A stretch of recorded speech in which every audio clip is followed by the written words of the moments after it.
All right. About to turn up. All right. All right. And then here's the link if you want it. All right. About to turn up.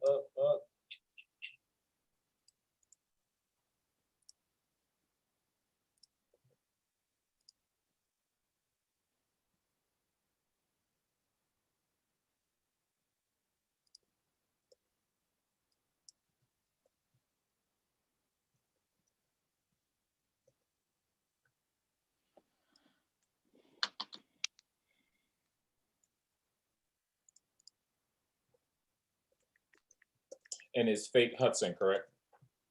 Yeah. Okay. Yep. Faith Hudson.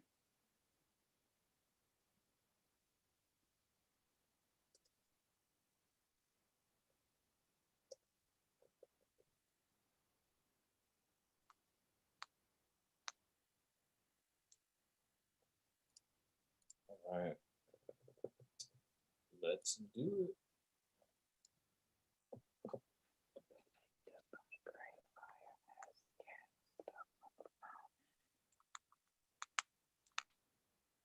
Okay. One. Are we live? Yeah, we're live. And we're recording. Oh, yay. Hello, everyone. Off the jump. Go ahead. Talk. You can talk. Go ahead. No. I'm just saying hello. This is your podcast. I'm just saying hi to all the good people out there listening. I'm excited. I'm excited to be here. Welcome to the T Simple Podcast. We focus on providing simple solutions in the classroom. That was a little informal introduction, but it's well worth it because I got a sister that deserves all of it. Not only a sister, Thank you. Faith Hudson. She is a graduate of Spelman, Spelman College. She turned to educator. She went to become an educator for Teach for America. And then she decided to become a lawyer where she, what was your specific law specialty? So like what was your corporate law? Yeah, so I did mostly corporate law. Yeah. Excellent. Before I got out of there. Well, she got out of there, right? You're just, I'm gonna learn this, past that. I'm gonna learn this, past that, and then she went overseas where she was a assistant principal of a school in China. While abroad, Faye continued to develop her body of research around the development and retention of talented educators. That is super needed, especially with the retention. This led Faye to become the founder, boss lady, executive director of Strong Academy. The academy provides competitive academics experience for students residing in the southwest of Atlanta. So they're learning not only, school, but they're learning Mandarin, they're learning all different languages. And I'm assuming that they have a Black male teacher teaching them Chinese, and it's just a beautiful experience. I wish I went to that school. The academy puts students in grades pre through K5, with the tools necessary to compete in the global society. Absolutely. It's an international world now. It's not just about competing with the States, it's about competing with the different countries. As we know, United States is in a certain rank percentile as it relates to education. So we have a lot of work to do, and you're definitely being a part of it. She's not only had success through Mandarin language immersion programs, but she loves STEAM, and I'm a STEM teacher. Put that little A in there. I'm just a whole nother person. I love arts. I love it. But you did a quick little side, and you started your own business, right? In Atlanta, where she hires young Black women and she teaches them how to is elastician. You know what? I like that. I feel like I need a elastician. I like that. So no, it's an esthetician. So an esthetician is a professional, a beauty professional in the sense of facials, makeup, lashes, waxing. It will be called an esthetician. Beautiful. Well, whatever it is, you're providing opportunities. Through these efforts, Faith has provided employment, career investment for women in the beauty community. In 2020, Fate opened the Hudson Academy of Aesthetics. Did I say that correctly? Yes, the Hudson Yep. Academy of Aesthetics, yes. Which is a state of Georgia licensed esthetician school. As a small business owner. Yep, esthetician school. Beautiful, beautiful. She's just trying to help. I appreciate you. I had to give you a bio justice. Welcome to the T Simple Podcast, Miss Faye. Thank you. I'm happy to be here. Absolutely. Happy to jump into it. We got a lot to talk about. Yeah, we got a lot to talk about, but I'm just super, super excited to have you on the podcast. On the podcast, we want to learn about the gems from people like you. You know, you're just a Renaissance lady. You're this, you're that. You can't put you in a box, right? Like Kanye said, you can't put me in a box. You know? You're breaking out the box and you breaking all the rules. You can't put me in a box. I feel him on that. Like, honestly, I really do. I really do. Like, just because you have a law degree doesn't mean you have to work at a firm. You don't. Absolutely. Absolutely. Mm-hmm. So let's get into it. So let's get into the teacher tip of the week. Again, you know, I believe if teachers listen to this podcast, at least if I have 30 episodes, a tip of episode, you hear 30 tips, that might keep you in the classroom. That might change your view. That might actually be like, okay, maybe I was thinking about it this wrong way. Equity, teachers, equity. When we teach, we have to teach through an equity lens versus equality. You'll find that we focus so much on equality, we think that equity is just something that we can easily forget. I'll give you an example. Yeah. So when the pandemic started, right, everybody got laptops, right? Everybody donated laptops. You know, a kid that didn't have a laptop before the pandemic, they got a well-working laptop that they can go on the internet, surf, do their research, and, you know, compete in this digital divide that is present. Digital divide. Right. But because we don't think through an equity lens, we didn't realize that computer literacy isn't the same all across boards. That laptop that you gave that kid was probably the only laptop in that house, maybe. And maybe the kid was the only person that could really know how to use it. So understanding that, we have to teach through an equity lens. Instead of just giving what we think they need, we have to really give our kids what they need. If a kid is a spatial learner, give them the pictures. If a kid is kinesthetic, let them move around. But as the social sciences teachers, we have to teach through equity. Yeah, I agree. Yeah, absolutely. I appreciate it. Thank you. I figured you would. So what about you? What's a tip? Yeah. So my teaching tip for teachers, build meaningful relationships with your parents in your classroom. I think that totally changes the dynamic for the school year. It helps you to better understand that child. It helps you to better understand how to serve that child and what they need if you understand their family dynamics. And you get plugged in with their family from the beginning. So that's my tip for teachers.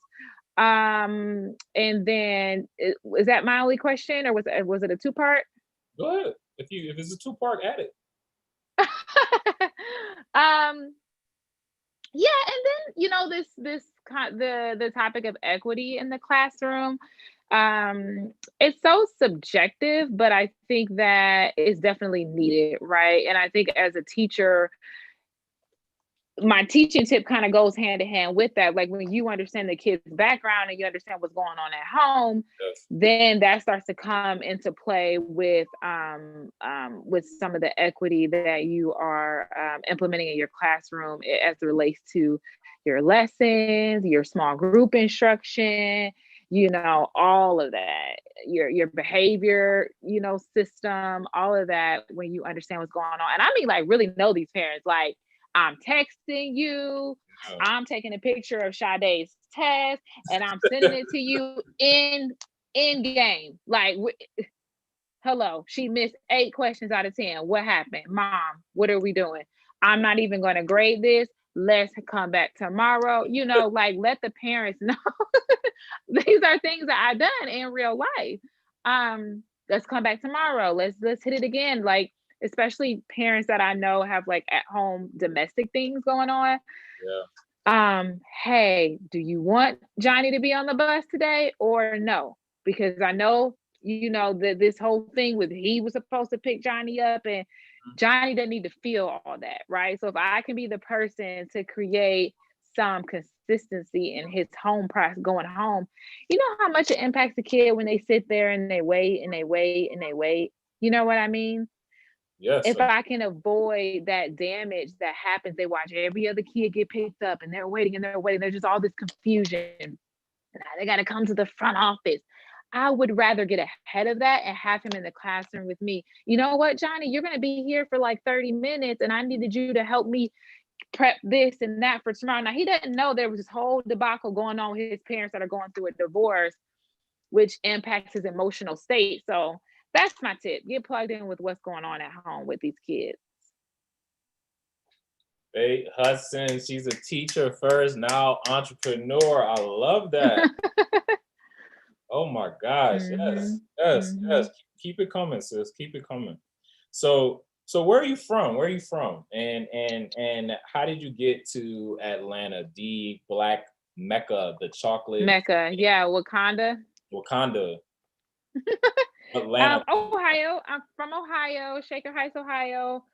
Grew up, high school, everything, preschool, Shaker Heights, and then I moved to Atlanta to attend Spelman College.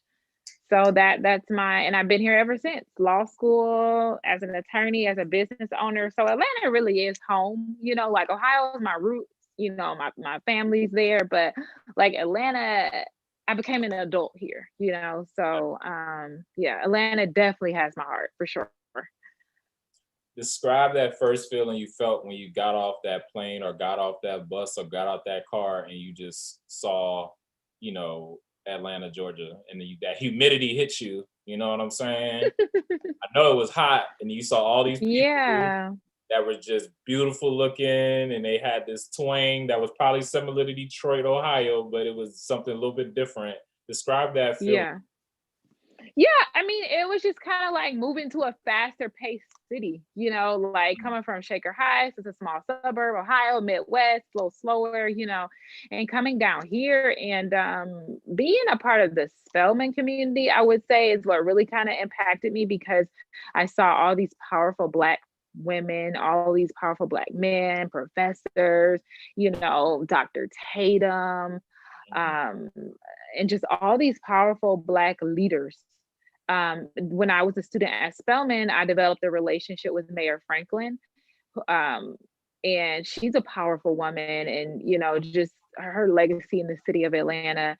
And she just imparted a lot of wisdom for me when I was a student at Spelman and just maintaining a relationship with her. And like, if it wasn't for Spelman, I would not have had, you know, the opportunity to have that relationship with a woman like Mayor Franklin. So Spelman has just been a game changer for me, you know, like just total game changer. Yeah, so let's talk about Spelman. Let's give them their flowers. Spelman is a all-girls HBCU, which is the women version of Morehouse, which is a all-male HBCU. And they're right in proximity of each other. People like Alice Walker, Stacey Abrams, Bernice King, Sean Robinson, all these beautiful amazing people went to that school. Talk more, you know, what was it like going to Spelman? Because my mother was like, you should go to Morehouse. I was like, I don't know how that would, I don't know. That's such a different, you know, all boys, all girls. Like, talk about that. Yeah. I mean, you know, it's just like you're just around so many prominent thought leaders, you know, Beverly Guy Sheftall, Jelani Cobb. Jelani Cobb is like a CNN, not anchor, but contributor, you know, and we had a lot of other, Jewel Harper, she's an executive at the EPA. She was one of my professors there. Christine Fair is Dr. Martin Luther King's sister. She's been a professor at Spelman for decades. You know, it's just like you get to like just be a part of like Black excellence, you know what I mean? Okay. And so you graduate with all this pride of like, what can't I do? You know, Spike Lee, Morehouse, you know, Samuel L. Jackson, you know, the list goes on. So you, as opposed to going to a predominantly white college, not that you're not going to learn there, right? Like there are a lot of like really prestigious PWIs, people graduate and go on to do great things. But when you go to a school like Spelman and Morehouse, it affirms your Blackness, or it affirms your culture, and you feel much stronger in who you are, because you see that, every day. So yeah. I definitely, like, my daughters, my future children, definitely want them to go to Morehouse, Spelman, Howard. I mean, if you look at it now, Warnock, our, United States Senator Morehouse. Yep. Keisha, the mayor of Auntie Keisha, as we like to call her, our mayor here in Atlanta, FAMU. Stacey Abrams, Spelman. Yeah. Kamala, our vice president, is a Howard grad. I mean, like, yeah, raise the roof. I don't know what, you know what I mean? Like, I don't know what else to say at this point. Like, that this is just where we are. Like, so I think that we definitely need to look at sending more of our children to HBCUs. Not Martin Luther King, but Malcolm X talks about, like, letting the enemy, per se, and I don't know if we want to use that term these days, but letting another culture educate your child. Like, that is a very deep, education is a very, very deep concept. You know what I'm saying? And for someone else to teach their narrative, their culture, their history to our children, like, I don't know about that, Calvin. Like, we gotta look at that again, Yeah. And so, when you go to Spelman, you learn curriculum like the African diaspora. We learn, this is part of our curriculum. We get to say what we think a young Black woman going into the workforce needs to know. So I'm gonna get off my stump about Spelman. Obviously, I could talk about that all day, but yeah. No, let's keep talking about it. One thing I learned about going to HBCU is that Black people aren't a monolith. Absolutely. We are the same but different in so many ways, and our differences make it beautiful. And our ability to come together and create culture with, say, we call them echoes when we had like the parties in the gym, or when we had the probates, or when we had the when the Greeks would come and they would have the, just the ritual stuff together. All these people from New York, Chicago, DC, Atlanta, Jersey, all different type of Black, all different type of styles, you know what I'm saying? But we all got one mission, just graduating and being Black excellence. Yeah, it's like we're different, but we're still similar on certain levels, and it's a beauty in that too. Yeah, and you said it affirms who you are. So when you leave that university, you can go to PWI, you can go to a law school, you can go to China, you can go anywhere and be yourself because your identity was affirmed at that institution. And that's why we need more Black-led schools for our kids. So right. We can get more, kids graduating, kill the school to prison pipeline because our schools isn't working. And especially for, like, when I went to law school, I was sitting across from people who were like fourth generation attorneys. Like, I'm the only first and only attorney in my family. I was sitting across from people whose fathers went to that school and that professor taught their father. So imagine feeling like such an outsider and feeling like I'm in a space that is not familiar to me or my people. But when I think about a Stacey Abrams who went to Spelman and went to Yale for law school, then I now feel like I can do this. You know what I mean? So that's why I say a Spelman really helps affirm and make you believe in what you can do, even when you're in circles and spaces that will make you feel like, you're less than. So, yeah. And so we're going to hit on the teaching and the law school. Before we do that, I want to teach you the affirmation because I got you looking at me like, what is he doing? So we got 3 affirmations, T Simple Podcast. The first one is a snap. So that's, a little, poetic snap, and then you got the golf clap. The golf clap is like, okay, nice hit. And then you got the raise the roof. The raise the roof is like, okay, I got to stop. I got to cut you off because you said something super thought-provoking. So that's what I'm doing. Feel free to do that. But I'm doing all this because I'm just giving you love and flowers. So just keep doing it. I appreciate that. Okay, so I can join in. You can do whatever you want. You can not do it. You can do it. It's up to you, sis. Okay, gotcha. So Teach for America, right? So you chose a job where your paycheck didn't matter. You didn't get that at first, but you oh yeah, I got it. That, you chose a job where you literally had to, not think about yourself, right? Because teaching isn't a competition. Teaching is about other people, equity, right? You have to think about 50 other kids. So what was the motivation for that? And then how did you transition from that to law school? Well, I was the president of the Future Educators of America Club when I was in high school.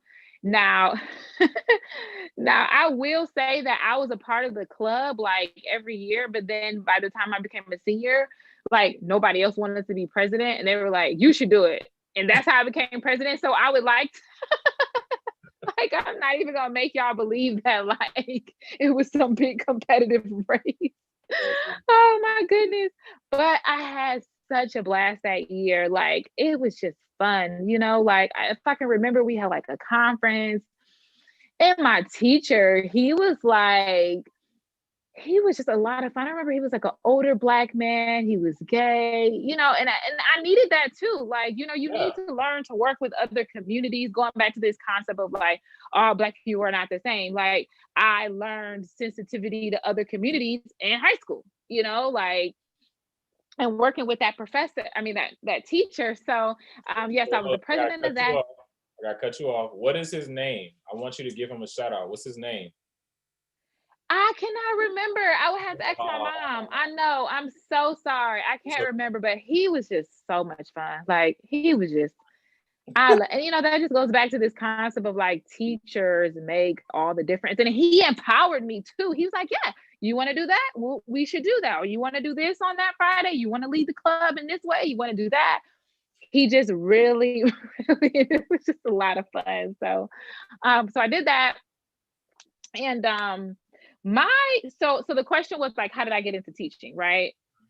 So so I did that club, and then I was a volunteer in college. I earned in elementary school over here in Southwest Atlanta near Spelman. So I always was like teaching, right? Like in college, I was a camp counselor. I love kids, love being around kids. And then when you bring the story full circle, my mother's side of the family, her dad, this is like, so this is on a whole nother page, but my mom was adopted. She grew up in foster homes all her life. And so a lot of like the lineage of her family got lost in translation because of like being bounced around from foster home to foster home. And that's just like for a whole nother podcast. And she wrote a book about like her life story and her journey. She was found in a house at 8 months old by herself. Like the neighbors heard a baby crying. So you can imagine like the lineage being kind of like lost.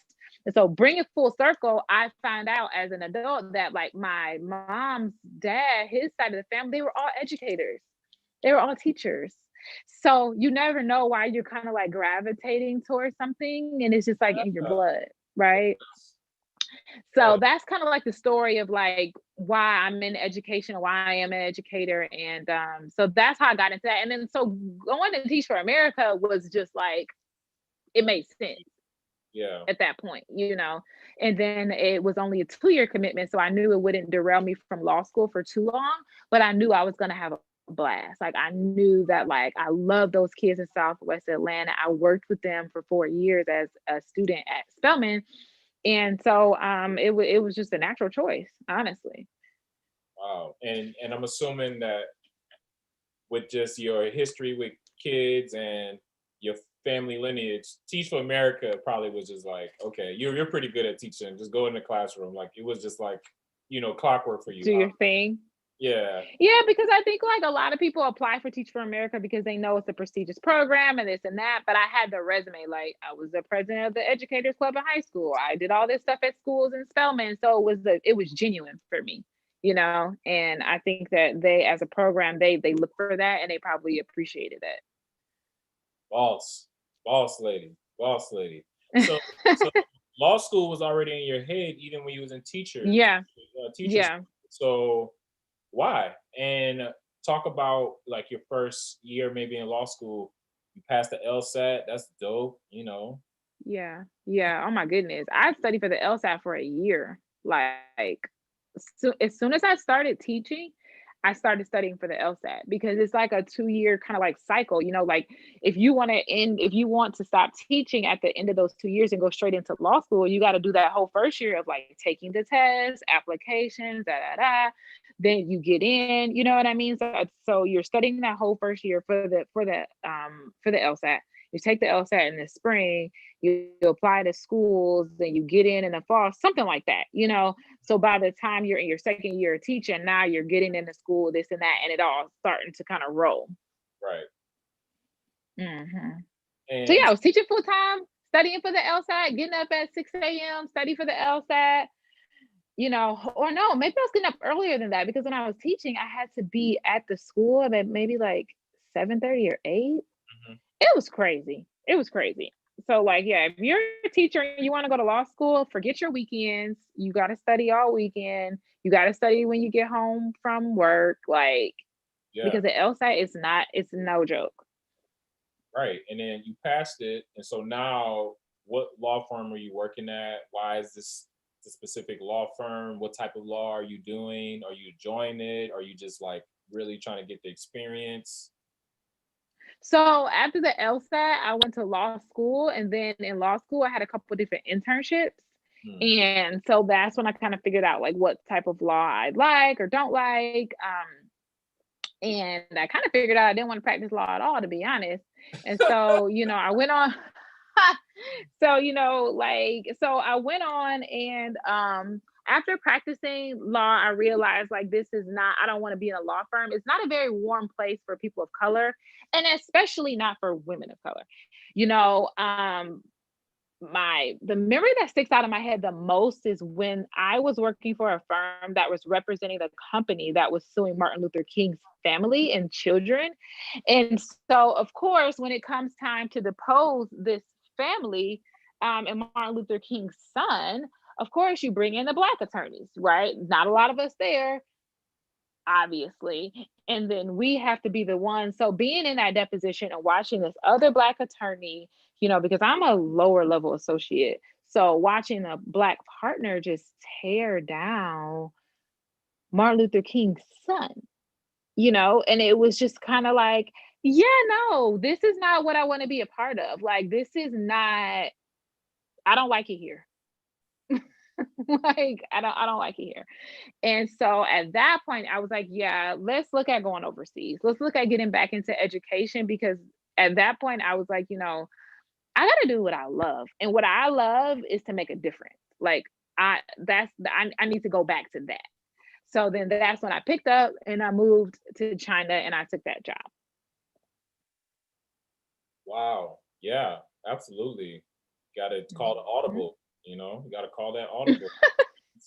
Exactly. I was like, yeah, I'm not doing it. And exactly. And one thing I don't like about law is that you either have a prosecutor or someone that is on the defense. And if you're the prosecutor, even if it's a farce like an election being stolen, you still have to defend that, and it's so, I guess, just I mean, you have a duty to protect your client, like to represent your client no matter what. So I mean, here's the thing. I'm happy that I am an attorney, and I'm happy that I went to law school, but I don't necessarily like the practice of law in a corporate, very white, male dominated space. I love reviewing contracts, agreements, writing contracts and agreements.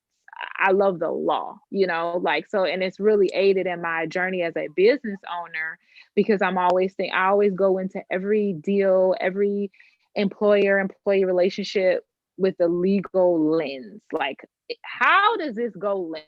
And if it does, how am I protected? How are all parties protected? And so for that, I'm thankful that my parents made me go to law school, because for a second there, I was going to stay in the classroom and become like a principal. I was, kind of going to do that track. But I'm glad I went on ahead and went to law school and got it out of the way. Wow. Proud of you. Proud of you. So let's talk about China. So you're in China now, you back in education. What's happening? Right. Right. Yeah. So like, oh my goodness, like I learned so much. It was just like, I was just like, it was like a culture shock, obviously, right? Because a Yeah. completely homogeneous population, no one there looks like you, no one there, you know, like I would jog in the morning, they take pictures of me every morning I'm out running because they've never seen Black people before in life, like in life, Did you they touch know. your hair? So I'm sorry. They touch your hair? Oh yes, all the time. They called it sheep's hair, because you know, obviously over there my hair was in a natural state because I didn't have any, you know, no hairstylist. So it was a lot of twist outs. It was a lot of very natural. And that was a journey too in and of itself.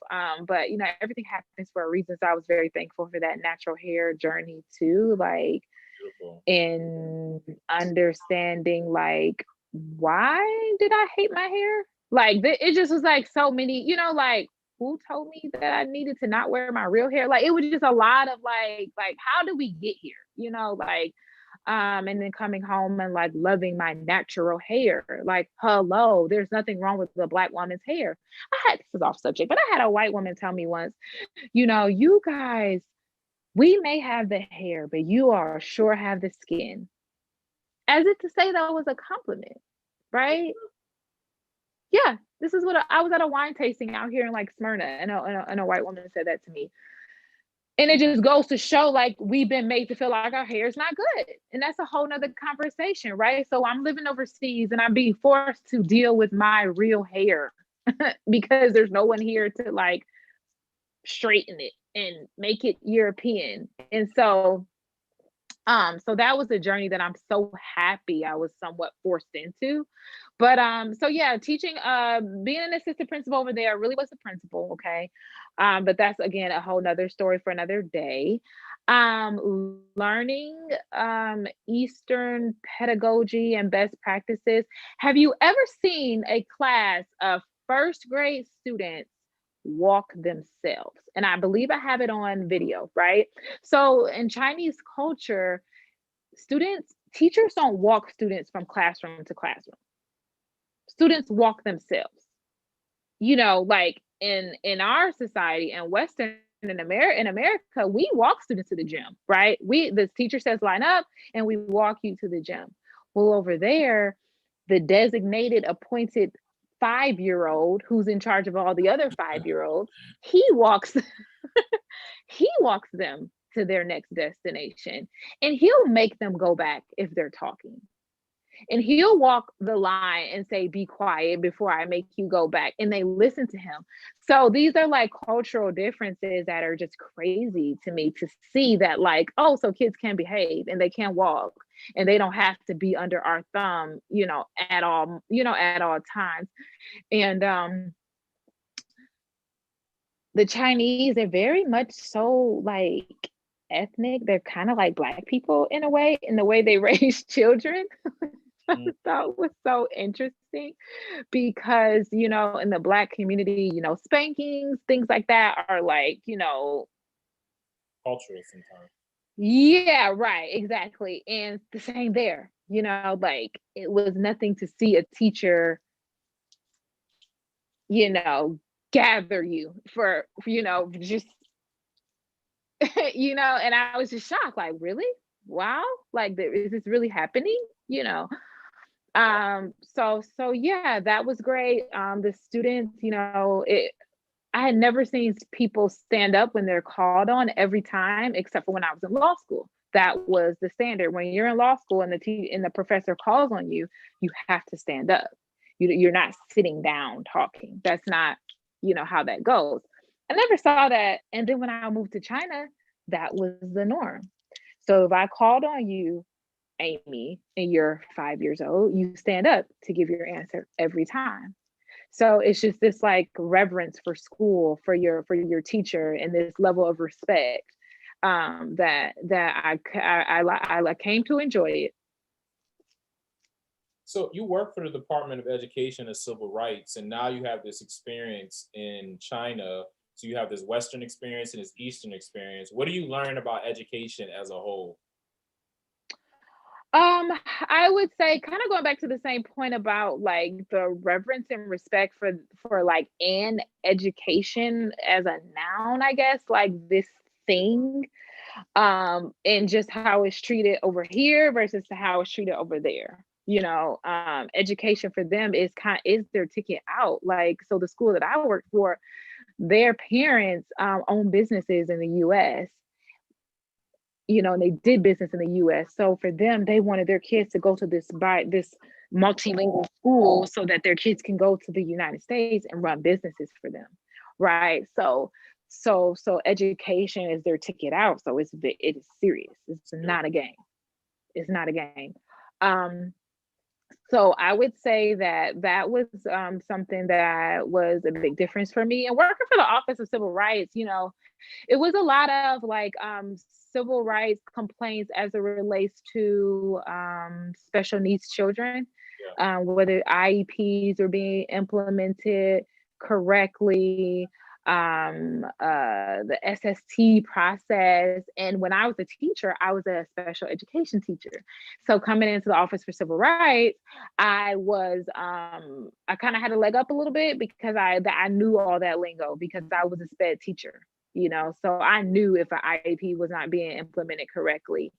And then we did some of those salacious fun stuff for like, not fun, but just like, the Jameis Winston case, where his school was being sued by the family for not protecting the child. And then you had a lot of like sexual, Title IX issues around that. So I got to see that case go on there. So yeah, that was a lot of fun. I learned a lot, I learned a lot. And now you have Strong Academy. Mm-hmm. What's that relation to Atlanta? Yeah, so Chiang the Strong Academy is the initiative I started when I came back home from China, right? Because coming back home, I was thinking about starting my own school, but I dibbled in that a little bit coming home, but like it's too much red tape to start a charter school. It's too hard. It is too hard.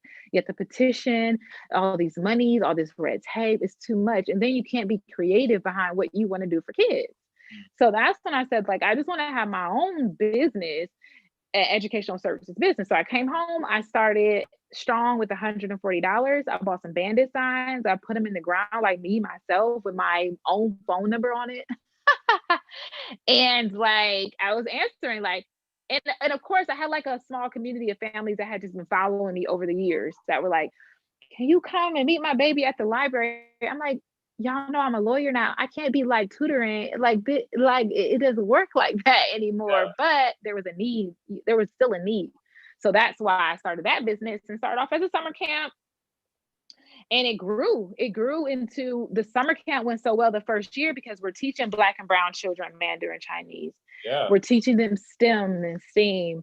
They're learning piano and different things like that over the summer. And so the schools learned about what I was doing. And so I started to get calls to like replicate my program in an after school format. And so I got some contracts with schools, started doing after school programs. In the summer camp, like more than doubled the next year and just kept growing.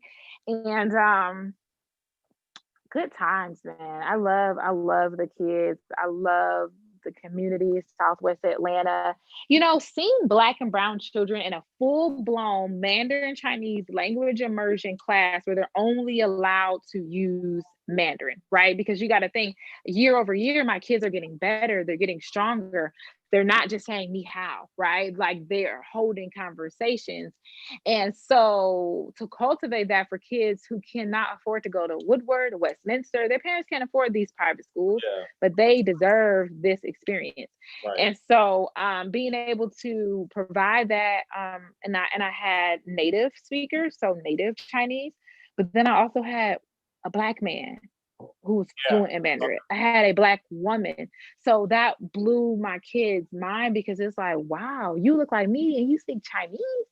like, so yeah, it was and it was the community and the parents really, really appreciated it. And it was something special that we've been able to do. Yeah.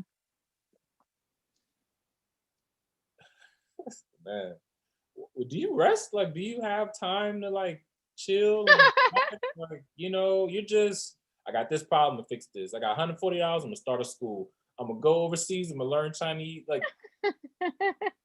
so now I don't know. you don't know. You just do it. You just that's the, like you said. I just keep going. It's the power of Black woman, right? You all got that God flow.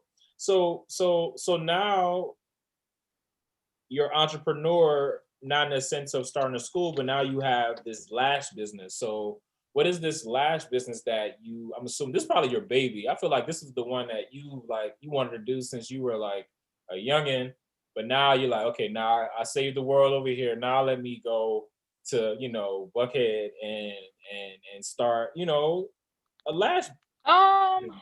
No, the lash business was like, I'm an entrepreneur. Like, that's another thing. Like, I used to sell purses out of my dorm room when I was at Spelman. I used to sell handbags, and I was selling them on eBay. I just always have been that way. So with the lash life, I had cut my teeth as an entrepreneur. So I always tell entrepreneurs this, like, your first business should be something that you know well, because you don't need to be learning how to be an entrepreneur and learning a content area at the same time. That's too much, right? So in my first business, I know teaching and learning like the back of my hand. Like, when I was a teacher, I had the best scores in the building. My kids grew 2 and 3 years in 1 year. Like, that's just my safe space. Like, I know that. So, but then I had to learn how to make it a business. And so I cut my teeth on that. So by the time I started Lash Life, I just wanted to be in the beauty industry. Like, the margins in beauty are crazy. Think about, I would charge someone $75 for their kid for a whole week. Or let's say the second year, $125, right? But in the lash business, you have people paying $185 for 2 hours of service. Wow. So, yeah, it's just like, it makes sense. It makes sense, right? So I do that. So I jumped into that business because it made sense. It was a business, and I had honed my skills as an entrepreneur, or so I thought. I ended up learning a lot more. But yeah, that's how I got into the lash business, and now it's grown. It's grown tremendously. I'm grateful, and yeah. So you're hiring people, you're running this business. How much is your teaching skills like leading all of this? Like, is it 80%, 20%? Is it 50%, 50%, 70, 30? How much of these teaching skills help me do this? Because you keep referencing teaching every time we talk about something that you're doing that's not teacher related. I just love to hear the cross curricular thing. I love to hear that. Yeah. No, like, honestly, like, where I am now, like, when I was first started the business, I was more of like, I was in operations, right? Like, I was more of an operator, like in the stores, running it, making sure it's flowing, right? But now I would say I'm moving more into an executive role where I have different locations. I have an admin team. Then I have a team, a leadership team, but then I have people that report to those folks.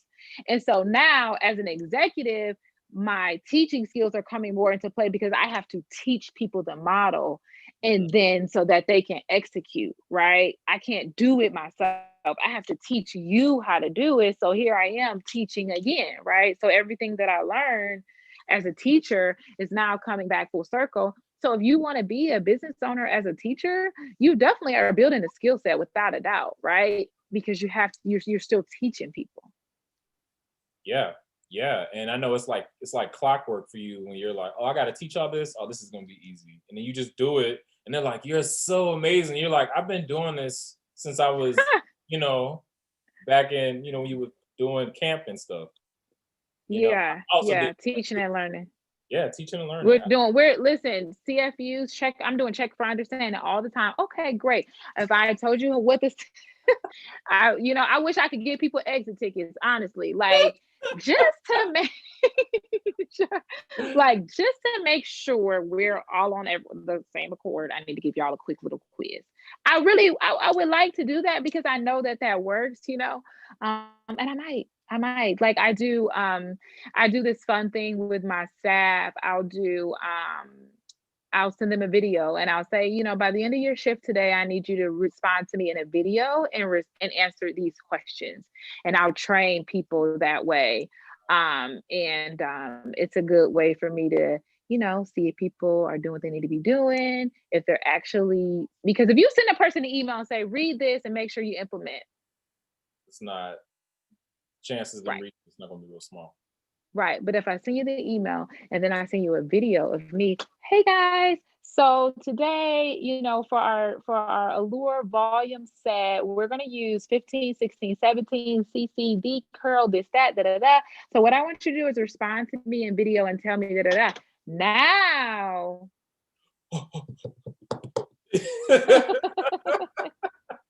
Yeah, you got now your level of understanding is going to a deeper level now.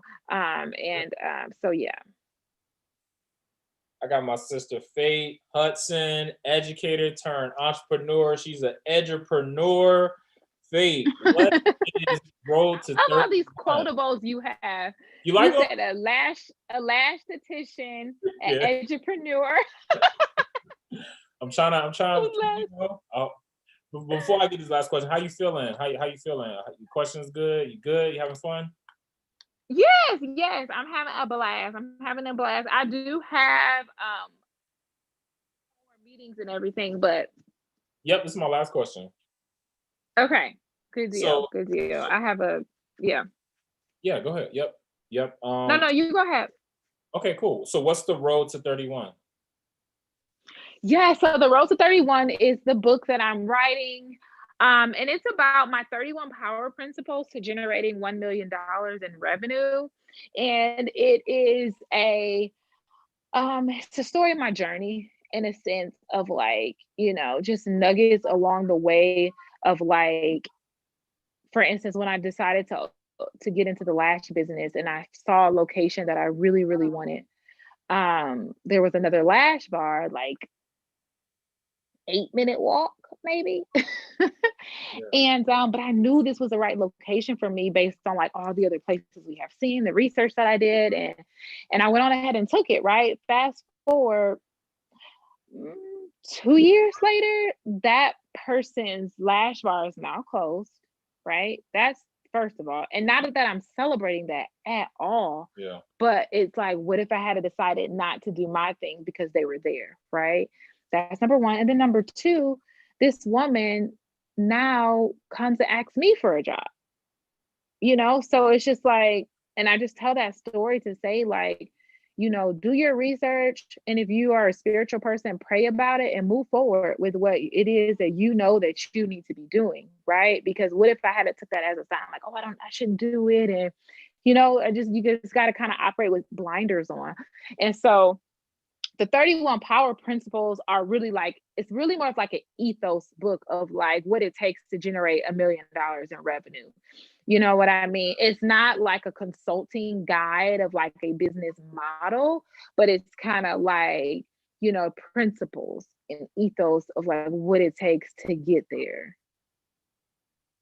And that's the simplicity, y'all. I got my sister Faith Hudson dropping the gem, educator turned entrepreneur. I appreciate your time. Anything you want people to get from this podcast? Yeah, I do. I want to just encourage, because your viewers, I would say it's a lot of people in the education space, right? So I just want to encourage teachers, y'all are really doing God's work. Honestly, my life's goal at the end of this, when it's all said and done, and I've amassed all these multi-millions, I want to be in somebody's ghetto teaching first grade. As a 60-year-old woman, that's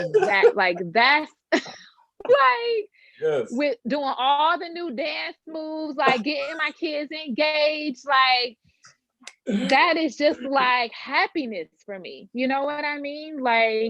It's just everything. And I think that y'all are doing God's work. You're changing lives. Teachers impact everything.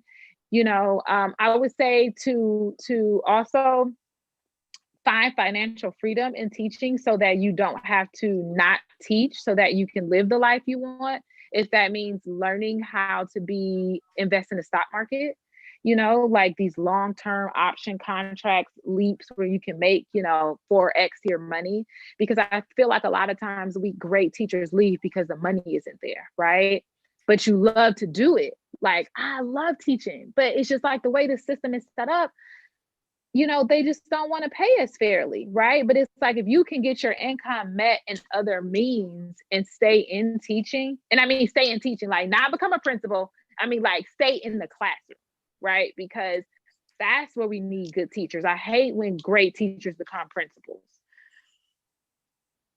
I hate it. Like, let's just hire like a business executive person to be a principal and run the operations of the building, but the teachers that care about kids, like I said, like that are texting parents, we need you to be on the ground and